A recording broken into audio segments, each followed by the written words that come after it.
Hello and welcome to the Hurr-Ian to Florida podcast, the podcast about a father-son do-it-yourself team that drove to Arcadia, Florida after Hurricane Ian hit. You can run on for a long time, run on for a long time, run on for a long time. I'm your host, Mitch Miller, and we made it today. It is Tuesday, October 4th. We made it to Camp Lettuce Lake RV Park, and it's not great here. We came across Florida Route 17. We took 95 down to 4. Interstate 4 through Orlando and took Route 17 across Florida. And I took little couple second videos using my GoPro out the window of the damage coming across Florida Route 17. So I have about 70 short videos that I want to upload, but I shot a 2-minute or a almost 2-minute intro at the end of that. And I do have service here at the RV park, but I tried to use my mobile hotspot to upload the 1:45 video, and it said it was going to take 2 hours and 44 minutes, which, as far as battery, we don't have any power here, was not ideal situation, so I aborted that first video. Maybe I can find a Wi-Fi hotspot or Wi-Fi somewhere eventually here in the next couple days to upload that video series. But there is a transformer blown, and the pole that it was on is severed right at the road coming into this RV park. So I don't think we're going to have power until Sunday, and we'll be leaving Saturday morning probably.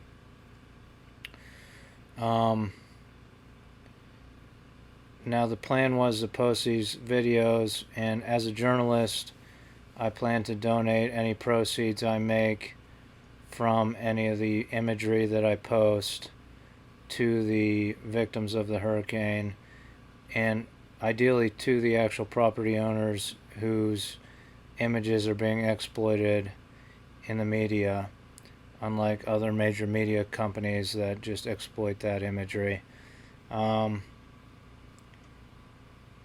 So once I post this, I'm going to post it to my YouTube channel, Disability TV.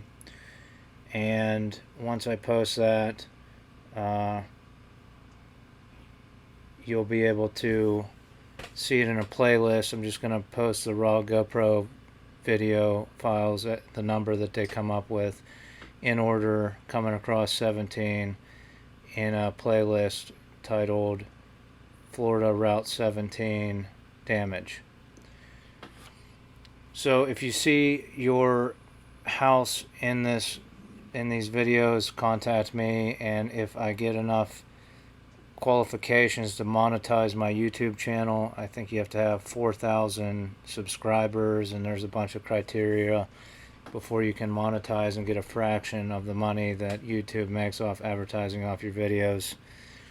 Any of that money will go towards Hurricane Ian victims, and if I take any still photographs, if we can venture out and take still photographs, that if I sell any of those photographs, that money will go directly. I'll take their information and their address and their contact info, and that money will go to the actual person who owned the property. So we're working off donations here. This we got into Lettuce Lake, and it is not good. So I've spent a fair amount of money at Home Depot. I plan to donate all that material. I think my parents are donating all the material they bought, and we've gotten some donations. You can donate by going to the MitchForMayor.com website. That's Mitch, the number 4, mayor.com. And I'd like to thank our donors So I have a list here that is new. Gary and Peggy Blaser, Stephen Jeanette Miller, Ashley Phillips, Steve and Cindy Dick, Don Shakti, Bob Miller, my grandfather, Lynn and Tyler Norberg, and Kathy Stevenson. So I'd like to thank those donors. I will, I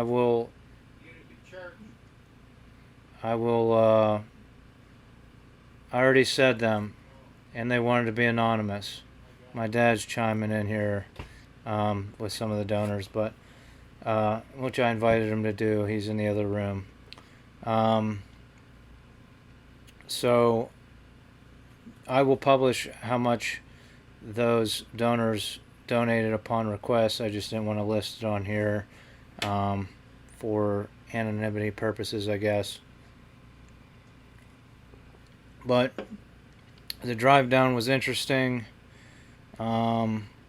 We stayed in a hotel in St. George, South Carolina last night. Got up at 4 this morning, a little before 4 this morning.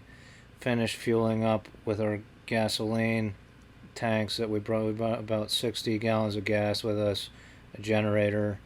Matt Mary generously lent us his solar panel array, which I use to charge my phones and my camera equipment and computer, this laptop. And we left this morning, trailer in tow. My father-in-law, Casey Kohler, lent us his trailer to bring the supplies down, and we rolled in about 3:15 today. Worked on our trailer, making sure our camp was livable, and we opened the windows up. Everything, it worked out well. Window got pushed in from the storm, but we were able to put it back in place. So we came out of this horrible hurricane fairly well off. It's livable. We have a place to stay for free, and that's why we took this trip. Is we had a free place to stay, and we could come down and help for 3 or 4 days. Some of these people, and it's you if you're lucky, you work a job. You have a career that you love, and the rest of us work a job that we tolerate for 30 or 40 years, and you save up your money and you buy a winter place somewhere in Florida or somewhere in the South. I guess I'm speaking from a northerner point of view, and then one of these devastating storms roll through and takes out your whole nest egg, basically. I mean, not necessarily your nest egg, but your retirement plans. And I said before that we thought FEMA would pay for our materials. I don't think that's going to come through. We're hearing stories about how you have to be a permanent resident and things like that. So I don't think we're going to get reimbursed for the materials. But after coming down and seeing this place, I have no issue donating what I've put into this trip. But again, we appreciate your donations. It will go, and ideally, if we cover the cost of this trip, anything left over, I will form a Facebook group, and we can vote on how that money should be used, using the thumbs up and the heart sign, since we don't really have a good, solid voting platform in this country, even though it's supposed to be a democracy. So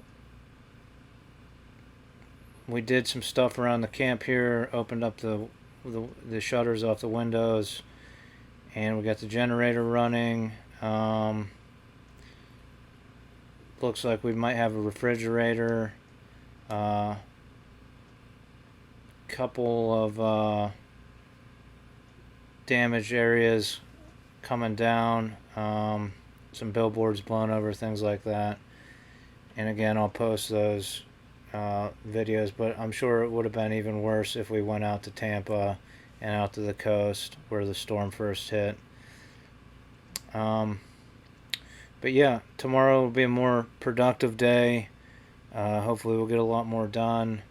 And my plan is to post on the Lettuce Lake Facebook group that I do have service on my phone. I am able to upload YouTube videos, and I'm going to offer to video people who can't make it down here, these older people who can't make it down here right away, video their lot and their property, their trailers, and put it as a private video so that they can receive a code and view my assessment of their property and how we could maybe triage and fix that up. We only have so much time. We've already talked with someone who has some tree work that we can do in the meantime. And some people are waiting for FEMA to come down and take pictures of their property to see if they get any kind of money out of the federal government. So we're not sure how much triaging we'll actually be able to do, but we'll definitely trim some trees and do what we can for whoever wants help here. So that's really all I have for this episode of Hurr-Ian to Florida. I'm sitting in electric lantern light in our cabin. I can hear the generators running in the distance. The water level is up in the campground. There are camps that are somewhat underwater, basically disaster area, and I don't plan on taking still photos of these properties necessarily unless I get permission, other than the private video that I can erase once those people have received it or seen it, or I can leave it up with their code. And maybe I can venture out more towards the coast and get some still photography.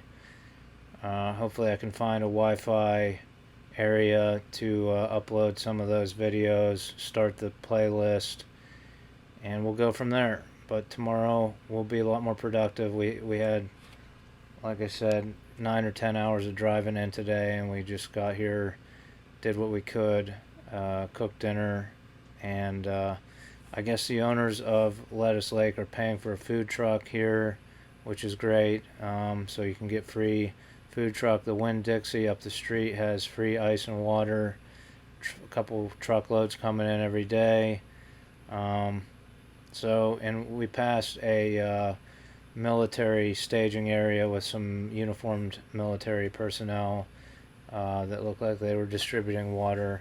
Passed some signs on the way across 17. One that sticks in my mind, a handmade sign that said, no power, no water, disabled, 74.